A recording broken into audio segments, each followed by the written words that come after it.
ukuboko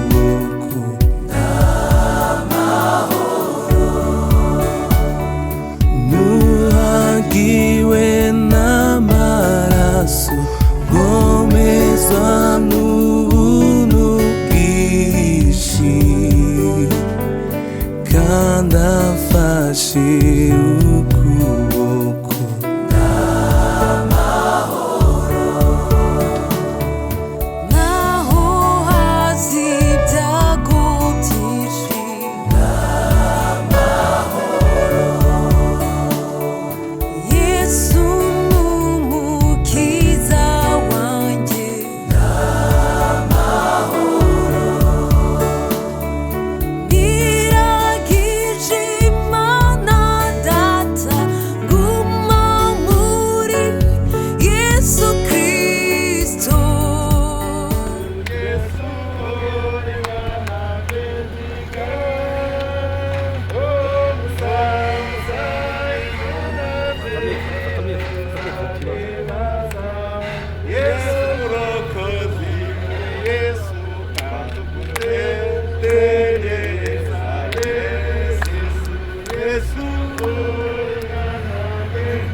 Officially laid this stone in the name of the Father, the Son, and the Holy Spirit.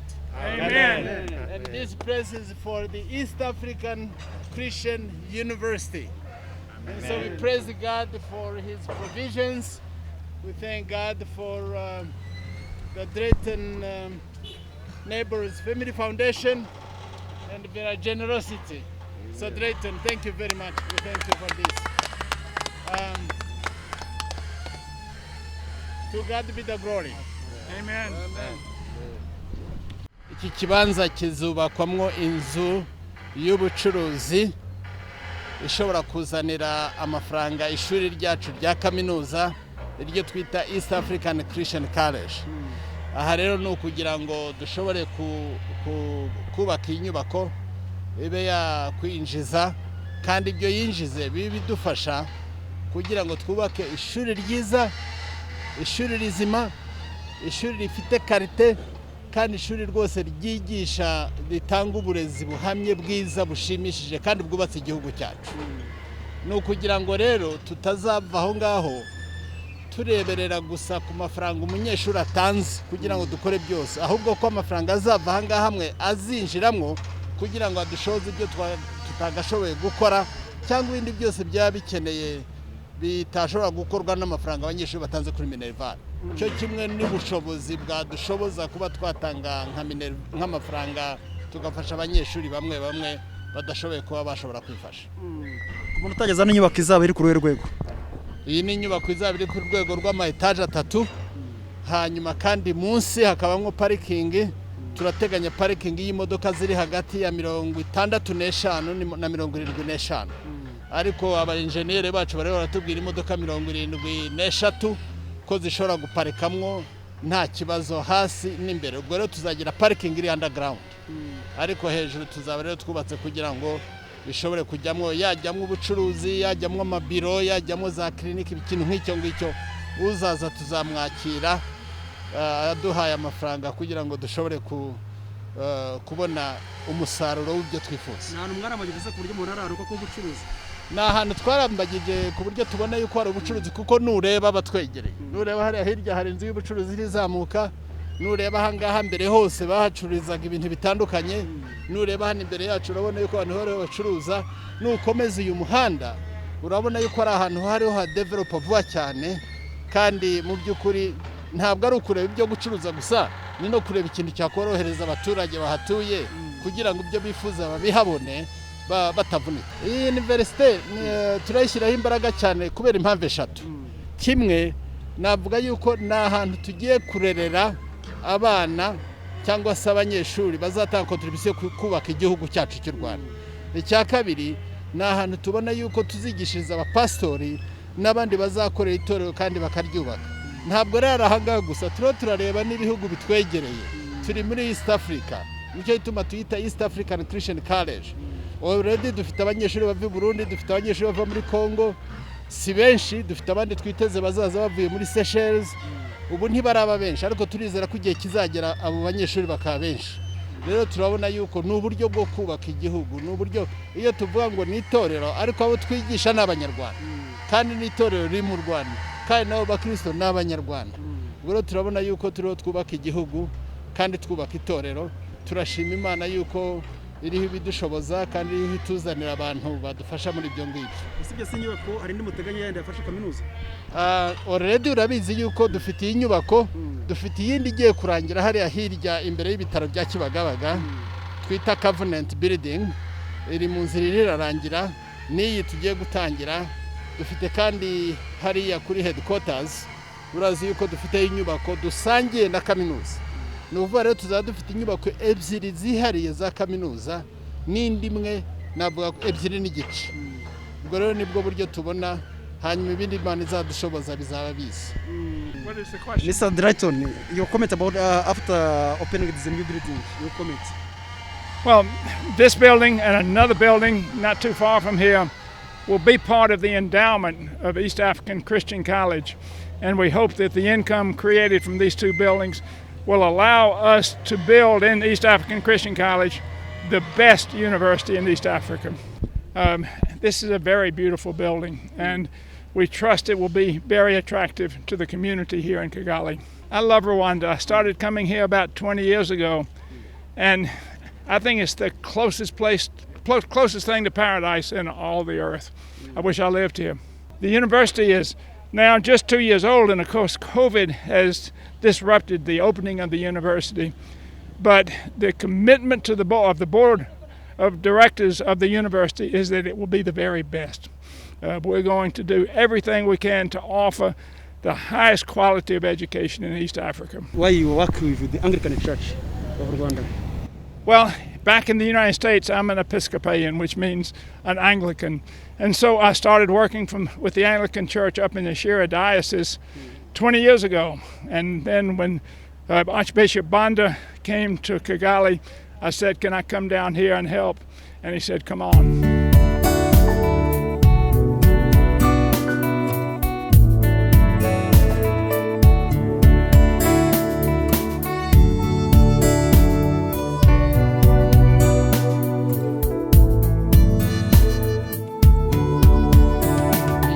Aho igeze pourcentage igezeho ngira ngo twayibaza abariho bubaka kuri ariho nyayo ariho nuko iyi nzu dutegereje yuko itariki ya mbere y'ukwezi kwa gatandatu bazayiduhereza.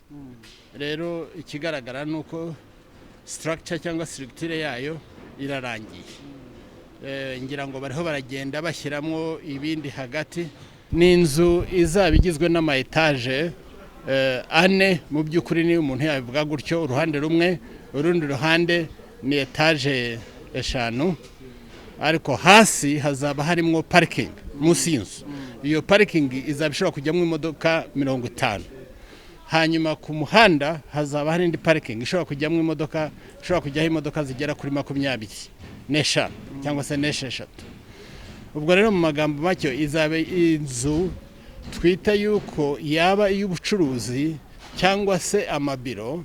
Twiteguye kwakira abazaza batugana, ariko mu by'ukuri icyo tureba ni inzu ishobora gukorerwamo ubucuruzi, ni inzu ishobora gushyirwamo za biro, ni inzu hejuru twibaze yuko twashyiramo apartment y'ibyumba 3 biri self contained umuntu ashobora kuba yabamo.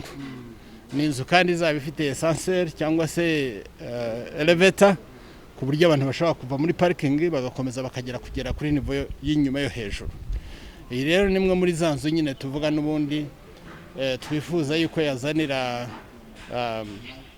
mutungo cyangwa se amafaranga ishuri ryacu turiho twubaka. Baguye yuko turiho tugira inzu ebyiri n'igice, niko nabivuga. Ni iyi ngiyi 100% ni ya East African Christian College. Iyo twavuye mu mwanya ni ya East African College 100%. Iriya aho dufite headquarters nayo East African College yinvestisemo 50%.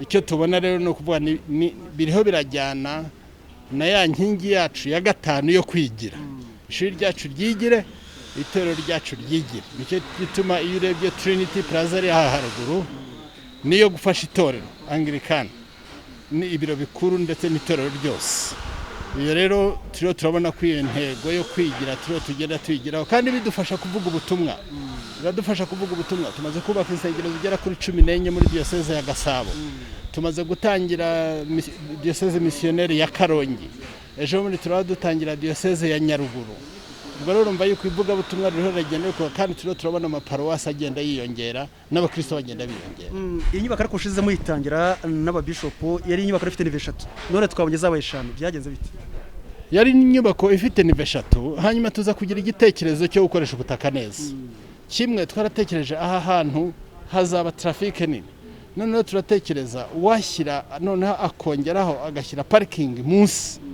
byadusabye rero guhindura plan no gucukura cyane kugira ngo dushobore gushyira parking munsi tumaze gushyira parking munsi twarongeye turareba tubona ahantu uko hameze dushaka no kurushizo kugira ubwiza bwa community yacu none turavuga rero ngo Imana ntabwo ikiremo ubutaka cyakoze yaduhaye ubwenge reka turebe ukuntu twakongeraho iyindi nivo kugira ngo dushobore gukoresha ubutaka neza bivuga iki rero biravuga ngo birongera umusaruro ariko noneho iyo ubonye aho abantu bashobora guparika bituma kubera capacity ya parking bituma unashobora no kubona wakongeraho indi nivo nabyo byagira umumaro yango Miss Chess kwanyuze ikabuga urigeze kuri kaminuza ukareba inyubako mujuje ukarariza burimo kubaka umuntu yitega icyenda muri iyi minsi iri imbere umuntu yitega iki muri iyi minsi iri imbere umuntu yitega kandi asaba Imana kugira ngo idufashe kurangiza ibyo twatangiye bigere ku rugero rushimishije umuntu yitega yuko ishuri ryacu rigiye kuzamuka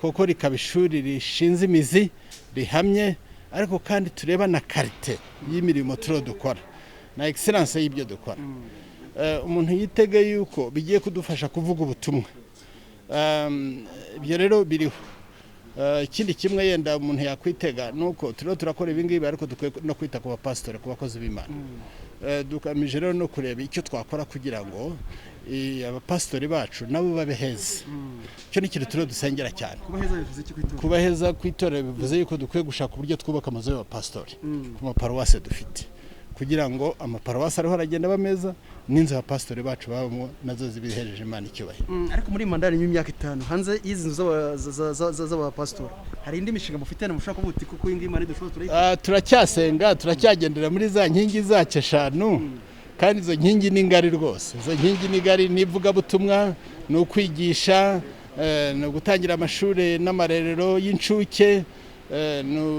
no kwita ku by'umutungo no kuwufata neza kuba ibisonga byiza no kwigira urumva ko izo nkingi rero ziri ngari muri izo nkingi rero muri ubwo bugari bwazo turasenga Imana kugira ngo dufashe gukomeza turebe ibijyamo ariko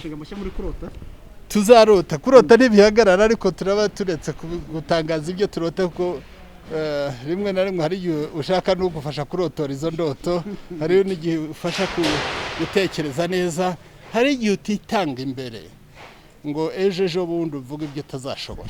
We love this building. This building will be completed before the other building. We hope this building is completed in June, and it will throw off significant income for the college and allow us to add a degree of excellence to the work we're doing at the college that we otherwise could not do. So we're very excited about both this building and the other building in terms of them providing endowment income to the college. The college is going to be special. Education is first of all comes faith. The college will give both an opportunity to grow in faith and also to grow in learning and knowledge. And we think the complete person needs a deep faith and also needs a good education. That's my passion.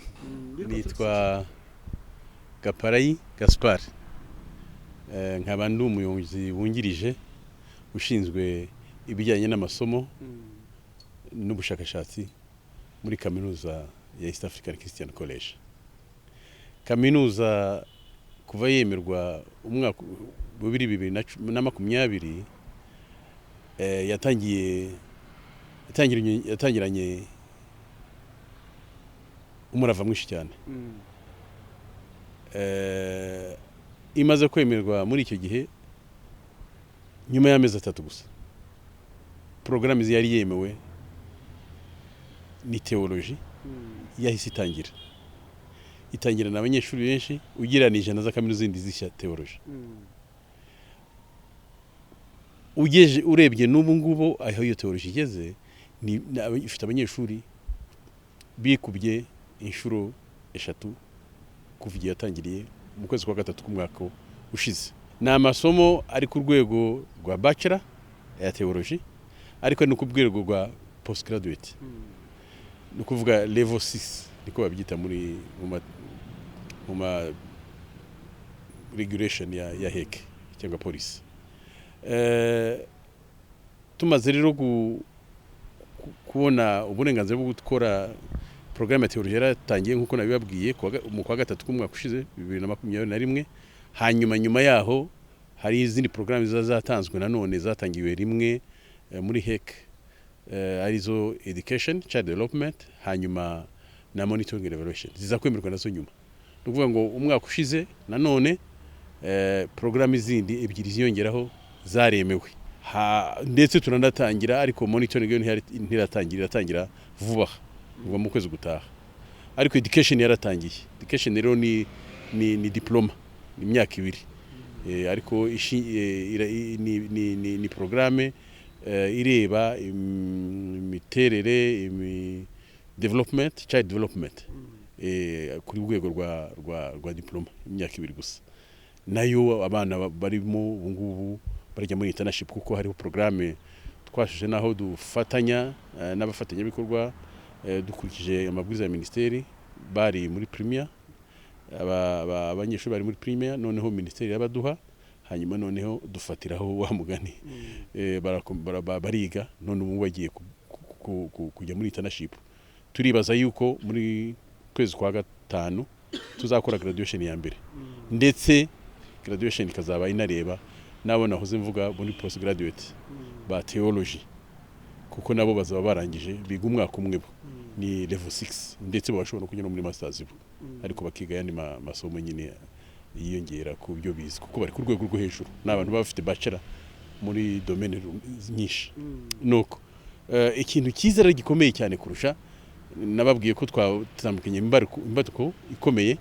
Umwaka ushize nanone twagize amahirwe yo kwemererwa ayandi ma programme ane muri health sciences, ndetse n'inyubako ya health sciences yaratangiye.